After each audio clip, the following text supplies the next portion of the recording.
आप देख रहे हैं आरपी ग्लोबल मीडिया और आज हम बात करेंगे कोरोना की बढ़ती हुई ये बीमारी और इतनी तेज़ी से पूरे देश में फैली हुई है कि इसको कंट्रोल करना हम सभी नागरिक की एक ज़िम्मेवारी बनती है।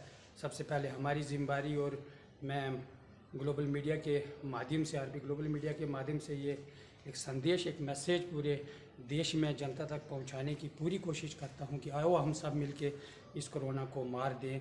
जो भी इसके गाइडलाइंस है उनको हम फॉलो करेंगे। जैसे जो हमारी गाइडलाइंस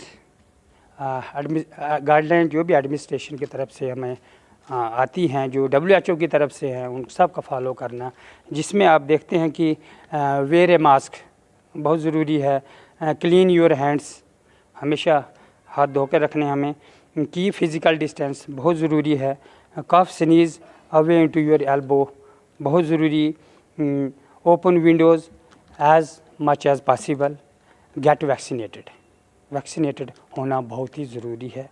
उसके साथ थ्री सी एस जो है इसका पालन करना भी बहुत ही ज़रूरी है। 3CS ये है, इसमें मैं आपको डिटेल से समझाऊंगा। क्लोज स्पेस में नहीं रहना, हम सबको क्राउड प्लेसेस जितने भी हैं वहाँ पे नहीं जाना है। क्लोज कांटेक्ट सेटिंग कभी भी ऐसा नहीं करना है। और इन चीज़ों को अगर हम फॉलो करके चलेंगे सब, तो ज़रूर हम इस कोरोना को मार दे सकते हैं। अपने परिवार, अपने महल्ला, अपने गांव, अपने शहर को बचा सकते हैं। तो आओ हम सब मिलके ये वायद करें और ये जो कोरोना के गाइडलाइंस हैं इनको फॉलो करके चले, ताकि आप अपने शहर और देश को बचा सकें। क्योंकि जहाँ तक हम सरकार की बात करें तो सरकार तो लगता है कि कहीं जब 2020 में कोरोना आया और पूरे देश में फैल गया था, तब भी हज़ारों लोगों की मर गई और बहुत लाखों के हिसाब से बीमारी के शिकार हो गए। और तब जाने तो काफ़ी लोगों ने डोनेशन भी की सरकार को, लेकिन 2020 से अब 2021 आया, एक साल बीत गया, लेकिन सरकार ने कहीं भी गंभीरता से, मौजूदा सरकार ने गंभीरता से देश के प्रति इस बीमारी को नहीं लिया होगा। और उसी का कारण है कि आज ऑक्सीजन सिलेंडर नहीं है। अगर ऑक्सीजन गंभीरता से लिया होता, इसको बहुत अच्छे इस पे रिसर्च किया होता, अच्छी मेडिसिन तैयार करने की कोशिश की होती, और वो तो जो छोड़ो, लेकिन जहाँ ऑक्सीजन सिलेंडर नहीं तो क्या कहें हम, उसके लिए हम बहुत कुछ नहीं कह सकते। हम शर्मिंदा होते हैं इस बात से कि आज हम सर झुकाकर हमें कहना पड़ता है कि हमारे देश में कोरोना से लोगों की जान बचाने के लिए अस्पतालों में ऑक्सीजन सिलेंडर नहीं है।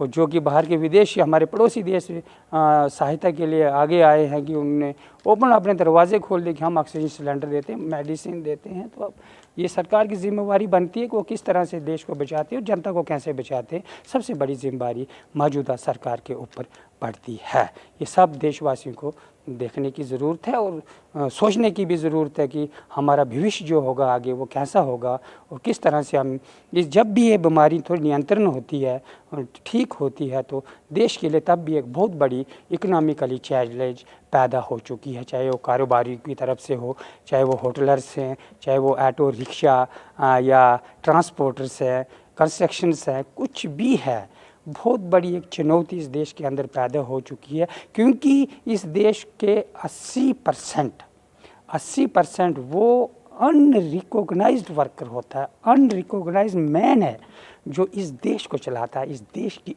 इकनॉमी को। इसी के साथ यहाँ एक सवाल पैदा होता है कि हमारे देश में जब हमारे लीडर, हमारे मंत्री जब भाषण करते हैं, हज़ारों लोगों की जनसंख्या इकट्ठी करके जब भाषण करते हैं, तो वो कहते हैं कि हम भारत देश को विश्व गुरु बनाएंगे। हम भारत देश में $5 ट्रिलियन की इकनॉमी का एजेंडा जो वो कहते हैं, तो एक तरफ से इतने सपने और दूसरी तरफ से देश में ऑक्सीजन नहीं है, एक सिलेंडर ऑक्सीजन का नहीं है, जिसकी वजह से अस्पतालों में हज़ारों लाखों लोगों की मौत हो रही है सिर्फ ऑक्सीजन की। हम जहां ऑक्सीजन तैयार नहीं कर सके तो हम भारत देश को क्या विश्व गुरु बना सकते हैं? हम $5 ट्रिलियन जो कि एजेंडा है उसकी क्या बात कर सकते हैं? हमारे देश में तो लोगों को खाने की ज़रूरत है, मकान की ज़रूरत है, पढ़ाई शिक्षा की ज़रूरत है। जब तक शिक्षा नहीं मिलेगी तो कैसे लोग आगे बढ़ेंगे? इन सब बातों पर हम सबको देशवासियों को ध्यान देने की सख्त ज़रूरत है। मैं अपने कैमरामैन फारूक शेख के साथ सुरेंद्र मनास, आरपी ग्लोबल मीडिया, डोडागंज।